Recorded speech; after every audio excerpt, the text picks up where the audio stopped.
देखो दोस्त, हाल ही में स्पेस एक्स के बारे में बताते हैं। एक रॉकेट जो है स्टारलिंक प्रोजेक्ट, एक प्रोजेक्ट है स्टारलिंक, उसके तहत जो है उपग्रह छोड़े जा रहे हैं। तो इसमें से क्या है कि पिछले दिन 60 स्टारलिंक प्रोजेक्ट में 60 जो है सैटेलाइट छोड़े गए, उपग्रह छोड़े गए। तो एक्चुअली में क्या है इसके बारे में हम लोग थोड़ा डिटेल्स में समझते हैं। स्टारलिंक जो है एक प्रोजेक्ट है, इसके तहत स्पेस एक्स कंपनी जो अमेरिका की कंपनी है स्पेस एक्स, जिसका एलॉन मस्क उसके फाउंडर हैं। अगर आप जानते होंगे तो यूट्यूब में सर्च कर सकते हैं स्पेस एक्स। तो स्पेस एक्स के फाउंडर जो हैं एलॉन मस्क, उन्होंने टारगेट लिया था कि हमको लो अर्थ ऑर्बिट, मतलब जैसे कि ये अर्थ है, अर्थ का जो 200 से 2000 मीटर की ऊंचाई है वहाँ पर उसको लो अर्थ ऑर्बिट कहते हैं। उसके बाद मिडिल अर्थ ऑर्बिट आता है, उसके बाद हाई अर्थ ऑर्बिट आता है। तो वहाँ पर ले जाके उपग्रह छोड़ेगा, सैटेलाइट छोड़ेगा। और ये सैटेलाइट क्या करेगा, ये सैटेलाइट इंटरनेट प्रोवाइड करेगा और मोबाइल कनेक्शंस के लिए। जैसे टावर लगाते हैं ना, तो टावर बहुत जगह कोई लगाने नहीं देता है टावर अपने घर के आसपास रेडिएशन के कारण। तो इसमें चाइना में बहुत सारा सैटेलाइट छोड़ा जा चुका है और अमेरिका में भी और इंडिया में भी। तो इस तरह से क्या है कि कम्युनिकेशन अच्छे से हो नहीं पा रहा था। तो स्टार लिंक प्रोजेक्ट के तहत 12,000 कैमरे छोड़े जाएंगे। जैसे कि देखो, प्राइवेट स्पेस एजेंसी है अमेरिका का, 700 उपग्रह छोड़ चुका है अभी तक लो अर्थ ऑर्बिट में, और 200 से 2000 के ऊंचाई को लो अर्थ ऑर्बिट कहते हैं। और भविष्य में इस प्रोजेक्ट के तहत 1200 सैटेलाइट छोड़े जाएंगे। 1200 सैटेलाइट काफ़ी इंपॉर्टेंट है ये।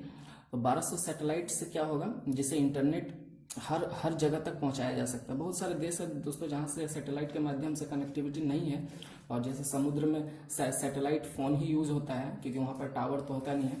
तो देखिए दोस्तों, क्या है कि थोड़ा सा इसके बारे में हम लोग एक्सप्लोर करते हैं, क्या है ये मुद्दा, क्यों है इम्पोर्टेंट इतना एग्जाम के लिए। इंटरनेट नेटवर्क जो है ये 3 तरह के लगाए जाते हैं। एक तो सैटेलाइट से कनेक्ट होता है डायरेक्ट, ठीक है, सैटेलाइट से। और दूसरा जो है क्या है, जियो स्टेशनरी सैटेलाइट। ये सैटेलाइट का मतलब होता है जियो स्टेशनरी सैटेलाइट, मतलब ऐसा सैटेलाइट, जियो स्टेशनरी मतलब जो पृथ्वी से देखने पे लगता है कि वो स्थिर है, स्टेटिक है, मतलब वो मूव नहीं कर रहा है, लेकिन वो मूव कर रहा है। एक्चुअली इतना स्पीड मूव कर रहा है कि जितना स्पीड अर्थ मूव कर रहा है, तो वो जियो स्टेशनरी हो जाता है, एक ही साथ मूव करता है। 24 घंटे में ये एक बार मूव करता है, तो मतलब अर्थ भी इतना घंटे में एक बार मूव कर लेता है। तो इसीलिए इसको जियो स्टेशनरी सैटेलाइट कहते हैं। लेकिन ये जियो स्टेशनरी सैटेलाइट नहीं लगा रहा है, ये लो अर्थ ऑर्बिट में लगा रहा है सैटेलाइट। हाई अर्थ ऑर्बिट में लगा के बोला जाता है कि जियो स्टेशनरी सैटेलाइट। तो क्या है कि जो ये उपग्रह लगाया जा रहा है, समुद्री जहाज से कनेक्ट हो पाता है जियो स्टेशनरी सैटेलाइट की वजह से। एक होता है ऑप्टिकल केबल। ऑप्टिकल केबल मतलब जैसे ऑप्टिकल फाइबर, जैसे तार के द्वारा घर तक इंटरनेट पहुंचाया जाता है। जैसे ब्रॉडबैंड वगैरह कोई खरीदता है तो उसके घर में केबल आता है, तो केबल के थ्रू पहुंचाया जा सकता है। लेकिन हम लोग देखते हैं कि मोबाइल में जो है केबल से नहीं होता है, मोबाइल में वाईफाई से होता है। तो उसको क्या बोलते हैं हम लोग, राउटर या टावर। टावर या राउटर, टावर से इंटरनेट निकलता है, आपका मोबाइल तक पहुंचता है, तो इसको एक अलग तरीका बोलते हैं। 3 तरीके से होता है, ऑप्टिकल केबल से, सैटेलाइट से, और ये राउटर से, ठीक है। तो राउटर जैसे मोबाइल को हॉटस्पॉट ऑन कर देते हैं, तो वो भी एक तरह का राउटर है, वही एक बड़ा रूप में टावर में लगाया जाता है। तो हॉटस्पॉट से लेकर मोबाइल टावर तक हाई अर्थ ऑर्बिट, जो 36 किलोमीटर की ऊंचाई के बाद बोला जाता है, वहाँ सैटेलाइट छोड़ दिए जाते हैं। तो उसका स्पीड जो है सामान्यतः कितना होता है, 11.2 किलोमीटर पर सेकेंड, मतलब 11 किलोमीटर जाएगा 1 सेकेंड में, इतना स्पीड होता है। तो इस स्पीड से अगर इसको एस्केप वेलोसिटी भी बोला जाता है, तो इस स्पीड से अगर कोई 36 किलोमीटर ऊंचाई में अगर कोई रोटेट कर रहा है अर्थ के चारों तरफ, मतलब पृथ्वी के चारों तरफ अगर घूम रहा है, तो उसको जियो स्टेशनरी सैटेलाइट कहते हैं, ठीक है। तो 24 घंटे में ये एक चक्कर पूरा कर लेता है, इसलिए इसे जियो स्टेशनरी सैटेलाइट कहते हैं। कम्युनिकेशन की जैसे के लिए ये इम्पोर्टेंट होता है। लेकिन इसमें एक प्रॉब्लम क्या है कि जैसे व्हाट्सएप कॉल करते हैं, तो इसमें क्या होता है कि थोड़ा सा मतलब कॉल रिकॉर्ड होके आता है। तो इस तरह का प्रॉब्लम ये जियो स्टेशनरी सैटेलाइट में होता है। समुद्र में जाते हैं जो वो लोग यूज़ करते हैं, तो इसको प्रॉब्लम फेस करते हैं। तो इसी को प्रॉब्लम को मिनिमाइज करने के लिए ये टारगेट लिया गया है स्पेस एक्स कंपनी द्वारा, जो कि बहुत अजीबोगरीब है। सारी दुनिया भौचक्का रह गया था इसको सुनकर। तो क्या है, तो इसको देखिए, दूसरा जो हम लोग बोलेंगे, जो दूसरा है न्यूज, वो है क्या कि बोल रहा है कि किस देश ने 2020 में G20 विदेश मंत्रियों की बैठक की अध्यक्षता की, तो सऊदी अरब, देखिए दोस्तों G20 जो है उसका, उस देश का मतलब कोई भी G20 जो है मतलब ग्रुप ऑफ 20 मतलब 20 देशों का जो समूह है, वो समूह क्या है दोस्तों कि उसका कोई हेडक्वार्टर नहीं है और कोई अध्यक्ष नहीं है। मतलब जहाँ पर मतलब मान के चलिए जहाँ पर इसका मीटिंग होता है वही अध्यक्ष हो जाता है वहाँ का प्रधानमंत्री, और वही देश उसका क्या हो जाता है, मुख्यालय हो जाता है, समझ जाइए। तो सऊदी अरब में इस बार हो रहा है दोस्तों G20 का मीटिंग, और इससे पहले जो हुआ था ये जापान में हुआ था, और इसके बाद जो होगा वो इटली में होगा, और 2022 में हम लोग का इंडिया में होगा। तो ये जो है G20 दोस्तों, इसमें 19 देश है और एक ये यूरोपियन यूनियन है। यूरोपियन यूनियन करने का मतलब यूरोप में जितने सारे देश हैं वो सब।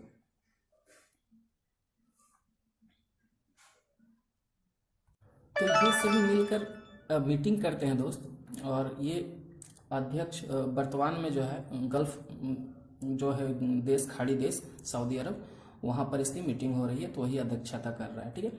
तो यहाँ का प्रेसिडेंट जो है बिन सलमान, हम लोग जानते हैं 2021 में इटली में होगा, 2022 में भारत में होगा इसका मीटिंग। 1997 से 1999 के बीच जब आसियान देशों के बीच में वित्तीय आपातकाल आया था, आसियान में 8 देश आते हैं, सॉरी 10 देश आते हैं, तो ये जो है देश, उनके बीच में जब आपातकाल आया था, वित्तीय आपातकाल में फाइनेंशियल कंडीशन खराब हुआ था, तो ये संगठन का मतलब अमेरिका और चाइना लोग मिलके इसको ये बनाया था, सब देशों ने मिलकर, ताकि एक दूसरे का मदद कर सके। तो ये आगे बढ़ते हैं हम लोग दोस्तों और समझते हैं कि क्या है। उससे पहले थोड़ा सा इंटरेस्टिंग न्यूज़ लेंगे, उससे पहले एक छोटा सा न्यूज़ लेते हैं हम लोग। क्या है कि हाल ही में क्या हुआ था कि जम्मू कश्मीर में प्रशासन में कौन सी 3 भाषाओं का आधिकारिक भाषा घोषित करने का अनुशंसा की, मतलब आधारिक मतलब ऑफिशियल लैंग्वेज घोषित कर देगा। कौन सा 3 गो, तो वो कश्मीरी, डोगरी, हिंदी। तो क्या पहले से नहीं था, तो नहीं था। ये पहले क्या था, पहले वहाँ का ऑफिशियल लैंग्वेज इंग्लिश और उर्दू ही था दोस्तों। वर्तमान में यह ऑफिशियल भाषा इंग्लिश और उर्दू है, लेकिन प्राप्त ये भारत के संविधान जो है उसमें अनुसूची 8 जो है वो भाषाओं के बारे में वर्णन करता है, जो जानते हैं। अनुसूची 8 जो है, शेड्यूल 8, उसमें 22 भाषाएं जो है उसमें से ये कश्मीरी, डोगरी और हिंदी ये पहले से शामिल है 22 भाषाओं में संविधान का, लेकिन कश्मीर में इसका यूज नहीं होता था, तो अब होगा। भारत के जो भाषा के आधार पर गठित हुआ था राज्य दोस्तों भारत में, वो आंध्र प्रदेश हम लोग जानते हैं। आंध्र प्रदेश में द्विसदनात्मक व्यवस्था है। द्विसदनात्मक कहने का मतलब जैसे केंद्र में होता है ना, जैसे सेंटर में विधानसभा और लोकसभा, राज्य मतलब लोअर हाउस, अपर हाउस, उसी तरह से यहाँ पर व्यवस्था है। कहाँ पर, आंध्र प्रदेश में। तो ये खास क्यों है, क्योंकि ऐसा व्यवस्था 6 ही राज्य में है। अभी जम्मू कश्मीर जो था उसमें हटा दिया गया, क्योंकि जम्मू कश्मीर अभी यूनियन टेरिटरी बन गया है। 7 गो यूनियन टेरिटरी था जो केंद्र शासित प्रदेश, उसमें से क्या हो गया कि 9 गो बन गया, और फिर दमन दीव और दादर नगर हवेली मिलकर क्या बन गया, फिर 8 गो बन गया। तो टोटल कितना यूनियन टेरिटरी है, केंद्र शासित प्रदेश जो है वो 8 गो है। तो ये तो हो गया बात। तो ये इस तरह का व्यवस्था कहाँ कहाँ है, तो 6 राज्यों में। कहाँ कहाँ है, यूपी, बिहार, तेलंगाना, देखिए यूपी, बिहार, तेलंगाना, महाराष्ट्र और कर्नाटका में तो है ही, और यहाँ पर भी ये आंध्र प्रदेश में भी ये व्यवस्था है, ठीक है। तो इसके बाद हम लोग एक इंटरेस्टिंग न्यूज़ लेते हैं दोस्तों थोड़ा सा। तो इस तरह से क्या है इसमें देखते हैं, हम लोग बताते हैं इसको। ये बहुत इंपॉर्टेंट न्यूज़ है और ये एग्जाम में तो आएगा ही आएगा। तो क्या है दोस्तों कि भारत द्वारा लॉन्च किए गए अक्षय ऊर्जा क्षेत्र के लिए विश्व का पहला विशेष उत्पाद बाजार कौन सा है। मतलब क्या है कि दोस्तों देखिए शुरू से बताते हैं। भारत का लक्ष्य क्या है कि 175 गीगाहर्ट्ज वो नवीकरणीय मतलब रिन्यूएबल एनर्जी प्रोड्यूस करेगी। रिन्यूएबल एनर्जी मतलब उससे कोई नुकसान ना हो वातावरण को, ऐसा एनर्जी मतलब ऐसा। अभी क्या है कि कोयला जला के बहुत सारा काम किए जाते हैं ऊर्जा के लिए, तो इससे पॉल्यूशन फैलता है। तो सन से अगर हम लोग करेंगे, अगर सूर्य की रोशनी से, जैसे बैटरी चार्ज करते हैं ना सूर्य सनलाइट में, सोलर सिस्टम से, तो उस तरह से क्या है कि दोस्तों ऐसा 175 गीगाहर्ट्ज नवीकरणीय मतलब रिन्यूएबल एनर्जी प्रोड्यूस करने का भारत लक्ष्य रखा था। कहाँ, पेरिस में जब कॉन्फ्रेंस हुआ था उस समय नरेंद्र मोदी ने कहा था। तो 175 गीगाहर्ट्ज में जो 100 गीगाहर्ट्ज है दोस्तों, वो सोलर से प्रोड्यूस करते हैं, मतलब सनलाइट से, ठीक है। 60 जो है पवन ऊर्जा से, मतलब पवन चक्की चलाएगा, जैसे वायु विंड जो होता है, जो पवन होता है उसमें क्या है, टरबाइन घुमाया जाता है, जहाँ हवा ज़्यादा आता है, जैसे राजस्थान जैसे क्षेत्र में जहाँ पे हवा चलते रहता है, तो वहाँ से विंड टरबाइन घुमाएगा और इलेक्ट्रिसिटी प्रोड्यूस करे। तो 60 मेगावाट जो है तो वहाँ से मिल जाएगा हमको। 10 जो है बायोगैस, बायोगैस जानते हैं, मिथेन वगैरह सब जो है बायोगैस में कहलाता है। तो बायोगैस से जो मिलेगा वो 10, और 5 जो है स्मॉल हाइड्रो पावर्स, जैसे छोटे छोटे कंपनियां बहुत सारे लगा के रखा है सोलर सेल, वो सबसे। तो क्या है कि बिजली प्रोड्यूस करेगा। तो इतना बिजली अगर प्रोड्यूस करेगा दोस्त, तो कंज्यूम भी करने वाला होना चाहिए, खर्च भी करने वाला होना चाहिए। अगर खर्च नहीं हुआ तो क्या हुआ, वो तो खराब हो जाएगा ऊर्जा। तो उसके लिए एक बाजार बनाया गया है। क्या बनाया गया है, ग्रीन टर्म अहेड मार्केट। ये मार्केट में गवर्नमेंट लॉन्च कर दिया है, और इसमें क्या होगा कि 7 दिन पहले ही बुकिंग बिजली का स्टार्ट हो जाएगा। मतलब बिजली किसको किसको लेना है, कौन सा कंपनी को लेना है, किसको घर के यूज के लिए लेना है, यहाँ पर डीलिंग होगा, यहाँ मार्केटिंग होगा, ठीक है दोस्तों।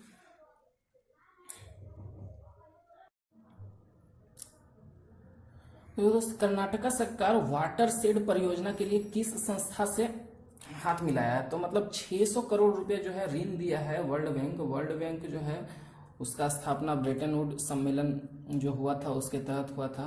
IMF जो इंटरनेशनल मॉनेटरी फंड है जो, उसके साथ भी हुआ था। मतलब दोनों वर्ल्ड बैंक और ये दोनों एक ही साथ स्थापना हुआ था। विश्व युद्ध खत्म हुआ था ना, दूसरा विश्व युद्ध, तो सब देश बर्बाद हो चुके थे, तो उसको रिकंस्ट्रक्शन करना था ना, तो अमेरिका बनाया था कि सबको पुनः बसाया जाए, कंस्ट्रक्शन किया जाए, सबको को सुधार किया जाए सब देशों में। तो उसके तहत बनाया गया था। कब बनाया गया था? 1944 में बनाया गया था दोस्तों। तो इसी वर्ल्ड बैंक जो है, इसका मुख्यालय जो है हम लोग जानते हैं अमेरिका में है, वाशिंगटन DC में। तो वाटर शेड प्रोजेक्ट क्या है दोस्तों, इस प्रोजेक्ट के तहत जो है कर्नाटका सरकार क्या करने जा रहा है कि उन क्षेत्रों को दोबारा पुनर्जीवित करेगा। कौन क्षेत्रों को? जहां पर कृषि के लिए उपयुक्त जगह था, सिंचाई के लिए नदी वगैरह तालाब वगैरह था, वहां पर सिंचाई की व्यवस्था था, वो जो खत्म हो चुका है अभी, उसको पुनः रिवाइव करेगा, उसको पुनः जीवित करेगा, ताकि वहां से सिंचाई वगैरह और खेती वगैरह हो सके। 70% WB देगा, मतलब ये जो है वर्ल्ड बैंक जो है 70% पैसा देगा, और 30% जो है राज्य सरकार और केंद्र सरकार मिलकर देगा, ठीक है दोस्त। तो इसके अलावा क्या है कि तमिलनाडु सरकार जो है एजी पेरालीवन पेरीवलन जो एजी पेरीवलन है, उसकी जमानत याचिका खारिज कर दिया। ये कौन है? तो देखिए दोस्तों, ये बहुत इंपॉर्टेंट न्यूज है और ये एग्जाम में आ सकता है। ये कौन है? तो पूर्व प्रधानमंत्री राजीव गांधी, जानते हैं हम लोग दोस्तों, जिसका आत्महत्या कर दिया, मतलब सॉरी, जिसका हत्या कर दिया गया था आत्मघाती बम विस्फोट में। तो क्या हुआ था दोस्तों, लिट्टे का जो ये था संगठन था, उसका इसका जिम्मेवारी लिया था। एक महिला जो है उसको सम्मान देने के लिए माला पहनाने गई थी, तो वहाँ पर जो है बम था उस माले में, और वो ब्लास्ट कर गया था। तो वो हम लोग जानते हैं दोस्तों, जो हम लोग बहुत ही, हम लोग को जो ये कहा जाता है, राजीव गांधी जो थे सबसे युवा प्रधानमंत्री थे और बहुत होनहार प्रधानमंत्री थे, जिसको भारत ने खो दिया इस तरह से। तो उस केस में जो बहुत सारे लोगों ने साइनाइड खा के उसको आत्महत्या कर लिया था, सामने नहीं आया था, पुलिस नहीं पकड़ पाया थे लोगों को। तो क्या हुआ था कि दोस्तों, उस केस में एक तमिलनाडु का एक व्यक्ति पकड़ाया था, ठीक है, पेरीवलन। तो उसको क्या किया था दोस्तों कि अभी जो है सजा उसका पूरा हो गया था, तो उसको मतलब छोड़ने के लिए बहुत सारा अर्जी लगाया गया, लेकिन जो है सरकार ने, तमिलनाडु सरकार ने उसको खारिज कर दिया, ठीक है दोस्तों। तो लिट्टे संगठन जो है वो कहाँ का है? तो श्रीलंका का है, और ये संगठन जो है अब खत्म हो चुका है, अब इसका कोई भी आतंक नहीं होता है, ठीक है। और इसके अलावा क्या है दोस्तों कि यहाँ पर एक है भारत के राष्ट्रीय शिक्षक दिवस। भारत में जो है राष्ट्रीय शिक्षक दिवस मनाया गया 5 सितंबर को, जानते हैं हम लोग। डॉक्टर सर्वपल्ली राधाकृष्णन की जयंती पर मनाया जाता है, ये भी हम लोग जानते हैं। जो है मतलब सर्वपल्ली राधाकृष्णन जो था 1952 में जो है उपराष्ट्रपति बने। मतलब जब पहली बार मतलब भारत आज़ाद हुआ, संविधान लागू हो गया, तो उपराष्ट्रपति बने थे। और उसके बाद 1962 में ये राष्ट्रपति पद भी बने। तो पहला उपराष्ट्रपति और पहला राष्ट्रपति यही है, दूसरा राष्ट्रपति यही है। तो पहला राष्ट्रपति कौन था? तो डॉक्टर राजेंद्र प्रसाद, हम लोग जानते हैं। तो डॉक्टर राजेंद्र प्रसाद के काल में जब थे, तब ये थे, कौन थे? उपराष्ट्रपति थे, और उसके बाद ये राष्ट्रपति भी हुए। तो इसके जन्म दिवस को राष्ट्रीय शिक्षा दिवस के रूप में मनाया जाता है। क्यों? क्योंकि 5 सितंबर जो है, 5 सितंबर, सॉरी, इसको क्यों मनाया जाता है बताते हैं। 5 सितंबर 1888 जो है शिक्षक दिवस तो मनाया ही जाता है, लेकिन 5 सितंबर 1962 से क्या है कि टीचर्स डे के रूप में मनाया जाने की सलाह दिया कौन, ये सर्वपल्ली राधाकृष्णन। तो सर्वपल्ली राधाकृष्णन का बर्थडे में इन लोग मतलब भारत ने कुछ तैयारियां किया था, तो उन्होंने कहा कि इसको शिक्षा दिवस के रूप में मनाया जाना चाहिए। तो ये मेरे लिए सम्मान की बात होगा। तो क्या है कि दोस्तों कि ये जो है आंध्र प्रदेश यूनिवर्सिटी में वाइस चांसलर थे, ये पढ़ाते थे, ठीक है। और उसके बाद ये जो कृति हासिल किया है, इसमें कहा जाता है कि दोस्तों कि इनका जो जीवन काल था उसमें जो सैलरी इनको मिलता था उसका 75% सैलरी जो है नेशनल रिलीफ फंड, जो पीएम नेशनल रिलीफ फंड था उसमें डाल देते थे शिक्षा के लिए। तो इतने जुनून था इनको दोस्तों शिक्षा को लेकर, भारत की शिक्षा को लेकर। और भारत को शिक्षा को लेकर आज पॉलिटिकल पार्टी यही समझती है कि अगर भारत शिक्षित हो गया तो हमें वोट नहीं मिलेगा।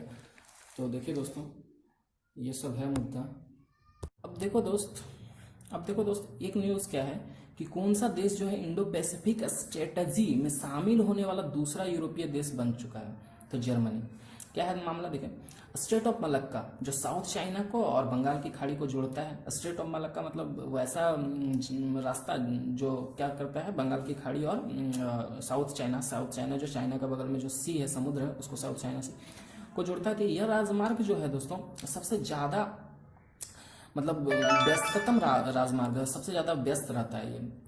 और यहाँ से कहा जाता है कि 3 ट्रिलियन का व्यापार होता है, जो कि भारत का जीडीपी भी नहीं है इतना। ऐसे में यह मार्ग जो है सिर्फ चाइना का अधिकार में अगर हो जाए तो पूरी दुनिया के लिए बहुत ही सोचने वाली बात होगा, दिक्कत की बात है। तो क्या है दोस्तों, जैसा कि चाइना हाल ही में यूएन क्लॉज में जो है समुद्र का जो लॉ है, यूएन में, यूनाइटेड नेशन संयुक्त राष्ट्र में जो है लॉ है जो बना हुआ है समुद्र के, कौन सा समुद्र क्षेत्र में किसका अधिकार होगा, कौन सा देश का कितना दूर तक, तो उसको मानने से इनकार कर दिया था दोस्तों चाइना में। और जानते हैं हम लोग इसका सभी देशों ने खुलकर विरोध किया था। तो इसको देखते हुए जर्मनी ने क्या कहा है दोस्तों कि अगर इसका जो है चाइना का अगर प्रभुत्व यहाँ पर हो जाता है स्ट्रेट ऑफ मलक्का में और यहाँ पर, तो ये बहुत ही दिक्कत की बात है, क्योंकि यूरोप का व्यापार जो एशिया से होता है यही मार्ग से होता है। तो जर्मनी ने जर्मनी जो है अभी यूरोप का बढ़ता हुआ ये है, हम लोग जानते हैं।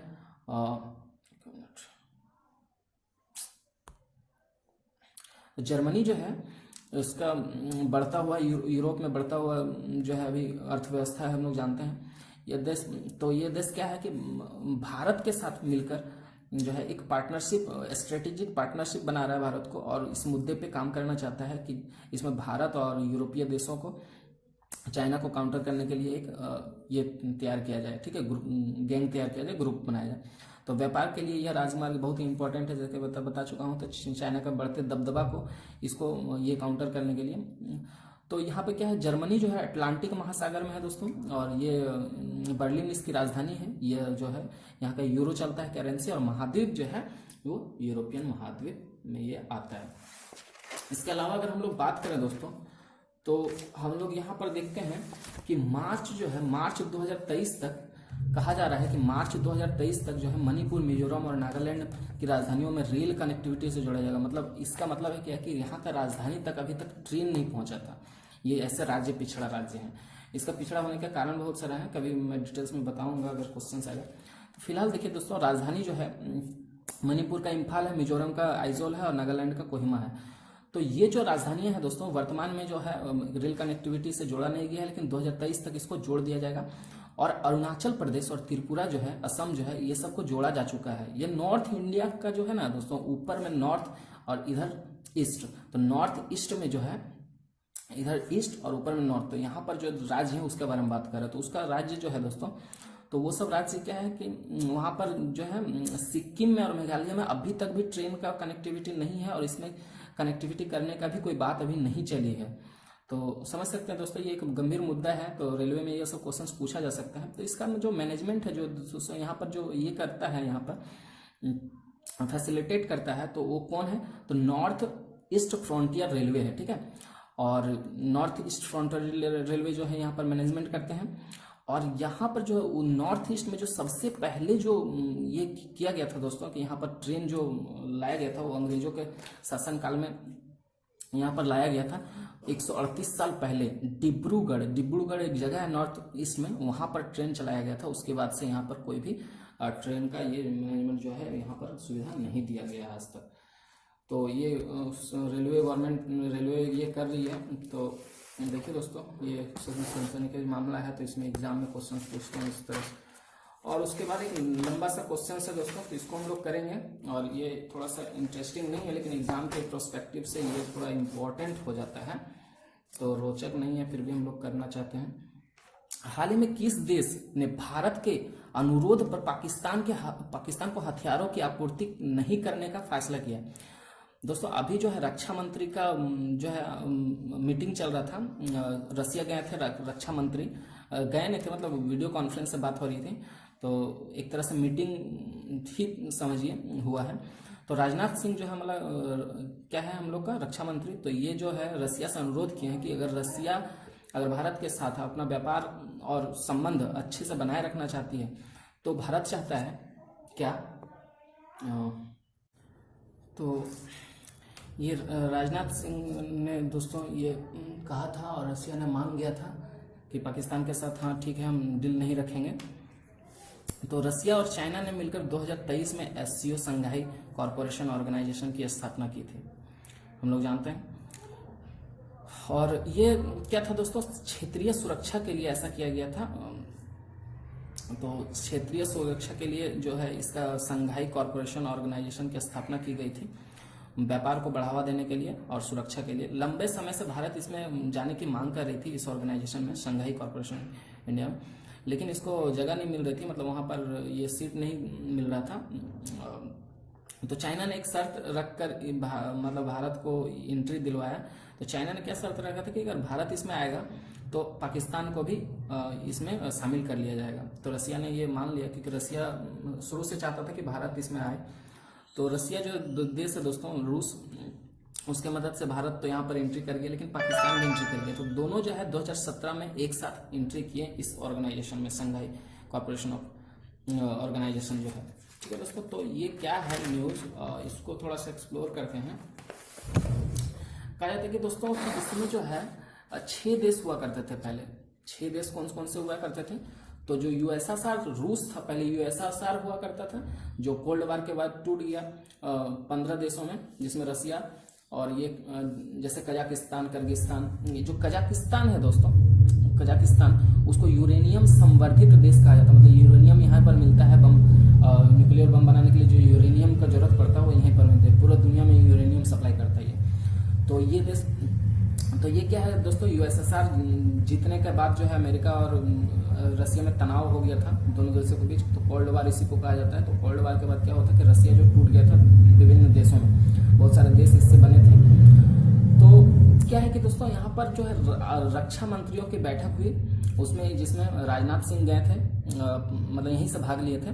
तो पाकिस्तान को व्यापार न देने, हथियार न देने का अनुरोध किया। यहाँ पर चाइना जोर लगा रहा था कि भारत की रक्षा मंत्री जो है वो मतलब चाइना का रक्षा मंत्री आपस में बात करे यहीं पर इस संगठन में। तो ऐसा नहीं हुआ।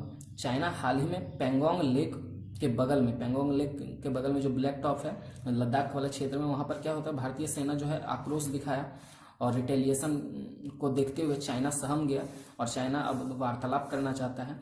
और एससीओ के साथ राष्ट्रीय अध्यक्षों के मीटिंग में भी चाइना दिसंबर में, जो राष्ट्रीय अध्यक्ष का मीटिंग, ये था रक्षा मंत्री का मीटिंग, जो मतलब देश का प्रधानमंत्री जो वहाँ जाके मीटिंग करेंगे, उस मीटिंग में भी चाइना चाहता है कि वहाँ पर विदेश मंत्री जो जाएंगे वहाँ पर भारत के साथ बात हो, लेकिन भारत ऐसा नहीं चाहता है। तो देखिए क्या होता है मामला अभी फिलहाल।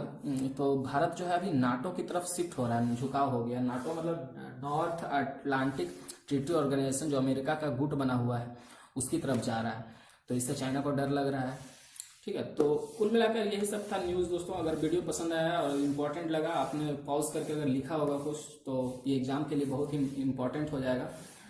तो अगर दोस्तों के साथ शेयर करना चाहते हैं, इसको शेयर कर दीजिए दोस्तों, और चैनल को सब्सक्राइब कर लीजिए ताकि ऐसा वीडियो आपको मिलता रहे। ठीक है, और नोटिफिकेशन बेल को दबा लेंगे तो ज़्यादा अच्छा रहेगा। और धन्यवाद दोस्तों, टेक केयर।